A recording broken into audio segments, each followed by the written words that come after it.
আমাদের যেটা মনে হচ্ছে যে আমরা বরাবরই চেয়েছি প্রথম থেকেই, এবং আমাদের প্রথম থেকে 5টি দাবি খুব স্পষ্টভাবে আমরা সর্বসমক্ষে মিডিয়ার মাধ্যমে, সোশ্যাল মিডিয়ার মাধ্যমে, আমাদের অবস্থান মঞ্চে সব জায়গায় খুব স্পষ্টভাবে রেখেছি। এবং আমরা আশা করেছিলাম যে সরকার থেকে এই দাবিগুলোকে মান্যতা দিয়ে, আমাদের এই দাবিগুলো কোনো অন্যায্য দাবি ছিল না বা অন্যায্য দাবি নেই, আমরা আশা করেছিলাম সরকার এই দাবিগুলোকে মান্যতা দেবেন এবং আমরা দ্রুত কাজে ফিরে যাব। যদি আজ এই মুহূর্তে দাবিগুলোর মান্যতা দেওয়া হয় তাহলে আমরা এই মুহূর্তেই কাজে ফিরে যাব। আমাদের কারোরই ইচ্ছা নেই যে এতদিন ধরে আমরা এখানে রাস্তায় বসে আছি, আন্দোলন করছি। তো সেই জায়গা থেকে আমরা আশা করেছিলাম সরকার থেকে সেই সদর্থক ভূমিকাটা পাবো, কিন্তু এখনো অবধি পেলাম না। সে কারণে আমরা যেমন বললাম আমরা হতাশ। শিল্প সংক্রান্ত বৈঠক ছিল একটি, সেখানে মাননীয় মুখ্যমন্ত্রী ঘনিষ্ঠ মহলে যেটা মন্তব্য করেছেন যে ওরা কেন এত জেদ করছে, ওরা যা বলবে সব মানতে হবে, আমি তো ওদের জন্য সময় দিতে রাজি, সুপ্রিম কোর্টের অর্ডার তো সবাইকে মানতে হবে, ওদেরকে আরো একবার বোঝাও। আমরা প্রেস রিলিজে এর আগেই বললাম মাননীয় সুপ্রিম কোর্ট যা বক্তব্য রেখেছেন তা নিয়ে আমাদের যা বলার সেগুলো আমরা বলেছি। এ বাদ দিয়ে আমাদের যে 5টি দাবি আছে, 5টি সুস্পষ্ট দাবি, সেগুলোর কারণ, সেগুলোর প্রত্যেকটি ভিত্তি আমরা এর আগে বারংবার মিডিয়ার সামনে বলুন, ডেপুটেশন কর্মসূচিতে বলুন, প্রত্যেকটি জায়গায় সুস্পষ্টভাবে রাখতে গেছি। আমরা এদিক থেকে সত্যিই মনে করি না, এবং গত 2 দিন ধরে এবং গত 32 দিন ধরে চলা আন্দোলনে জনসাধারণ যেভাবে আমাদের আন্দোলনের পাশে এসে দাঁড়িয়েছেন, তাতে তারাও যে আমাদের দাবির সঙ্গে একমত, এটা আমরা প্রত্যেকটা মুহূর্তে পরিষ্কার করে এবং পরিষ্কার দেখতে পাচ্ছি। তাই এই 5টি দাবি থেকে আমাদের সরে আসার বা আমাদের বোঝানোর মতো মহলে মুখ্যমন্ত্রীর পর্যবেক্ষণ হচ্ছে গণতান্ত্রিকভাবে নির্বাচিত হয়ে আসা সরকারকে কেউ বলতে পারে না কোন অফিসার থাকবে আর কোন অফিসার থাকবে না, খোলা মনে আলোচনা করলে শর্ত দিলে হয়।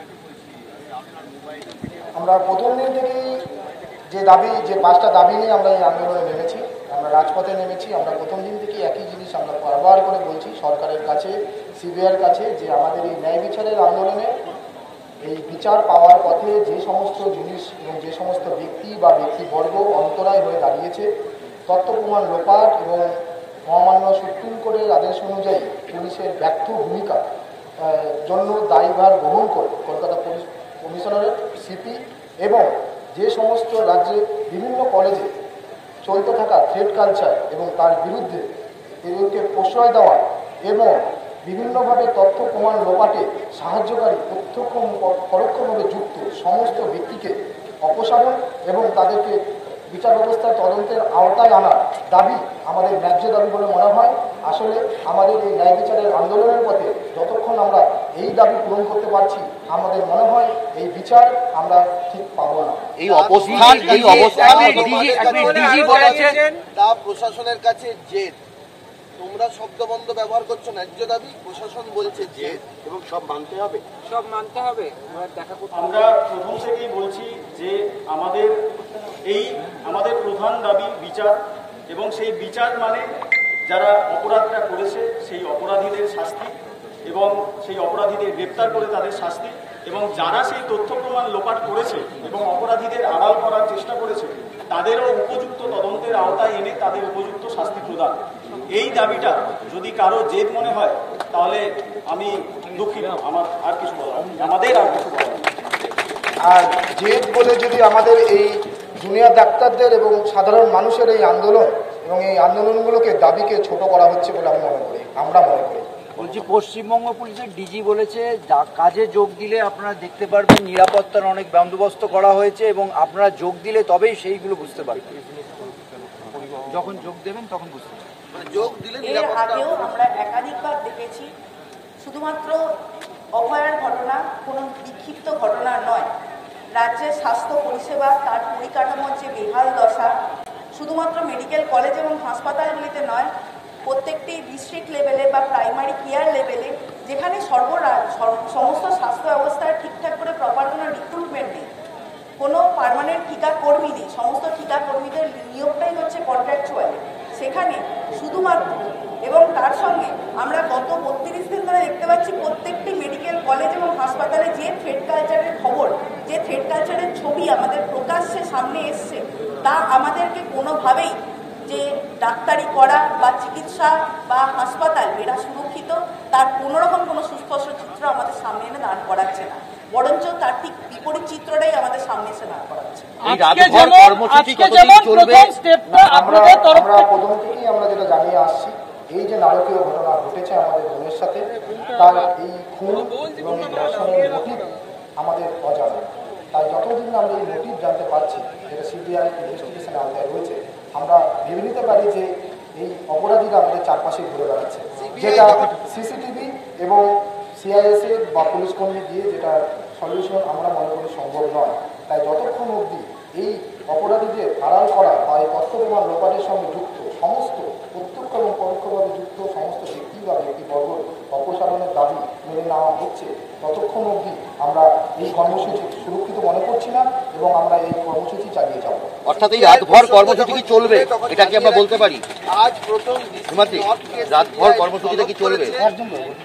আজ প্রথম সিবিআই ডিসি নর্থকে তলব করেছে আজকের এই ধর্ষণ মামলার ঘটনায়, এবং সেখানে ডিসিডিডি স্পেশালকে সঙ্গে নিয়ে ডিসি নর্থ সিবিআই জিজ্ঞাসাবাদের জন্য গেছে। আরো দুজন অফিসারও ছিলেন। তোমরা যেহেতু সিবিআই প্রসঙ্গটা তুললে, তোমরা কি এটাকে স্বাগত জানাচ্ছ?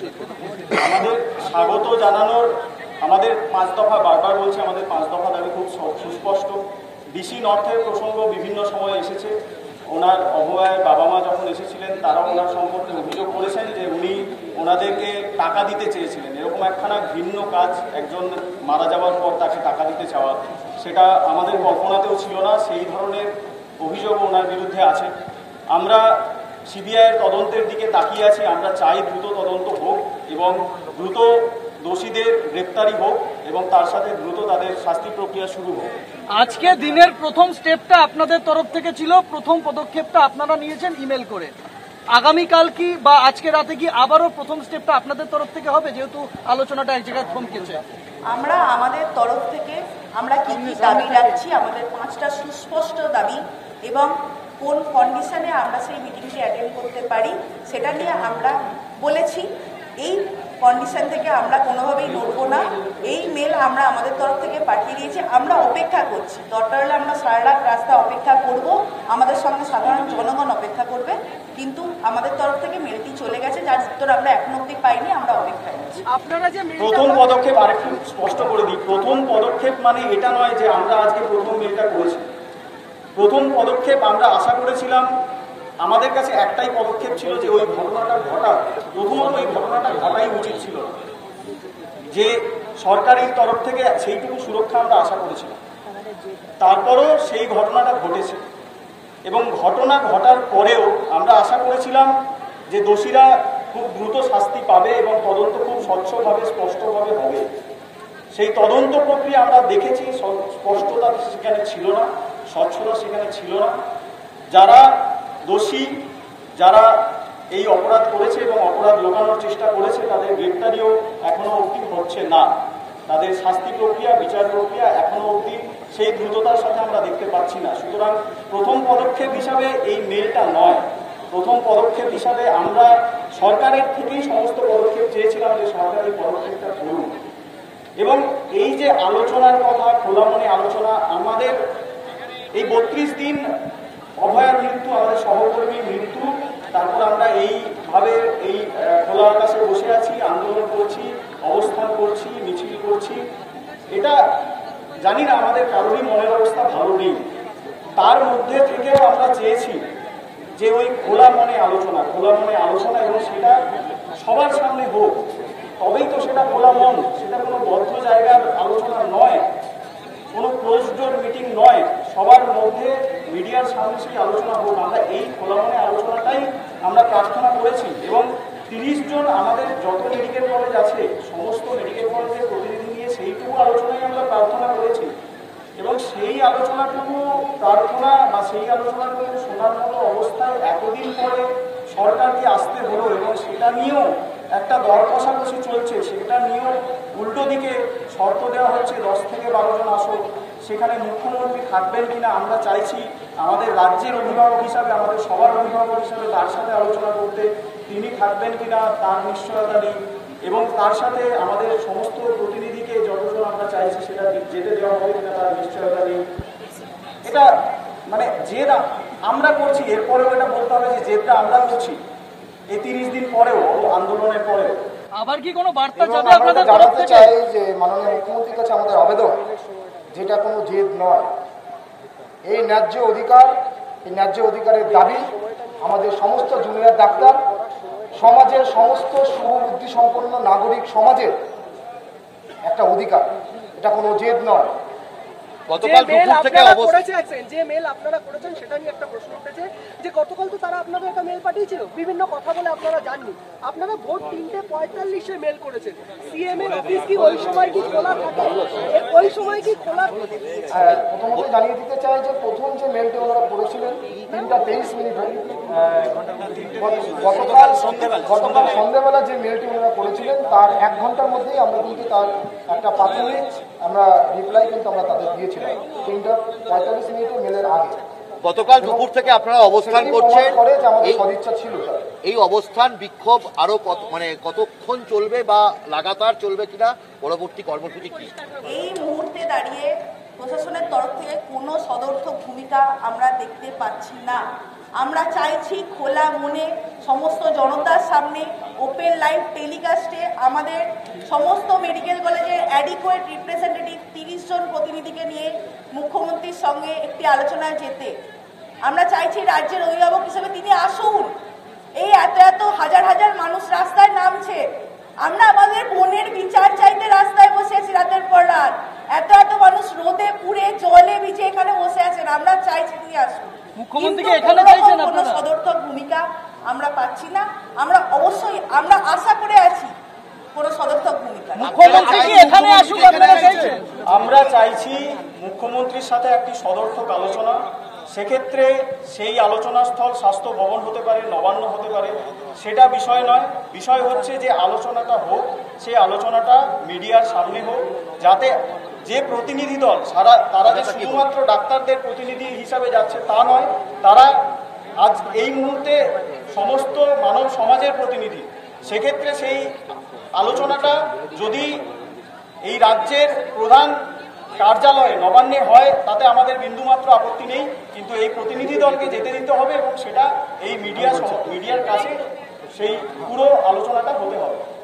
এবং আমরা এটাও জানাতে চাই যে সুরক্ষার দাবি আমাদের একমাত্র মূল দাবি নয়। সুরক্ষার দাবির পাশাপাশি আমাদের যে পূর্ব নির্ধারিত 5খানা দাবি রয়েছে, প্রত্যেকটি দাবিকে সমানভাবে গুরুত্ব দিয়ে আমরা যদি কোনো আলোচনা বসতে আমরা আগেও রাজি ছিলাম, এখনও রাজি আছি। ধন্যবাদ।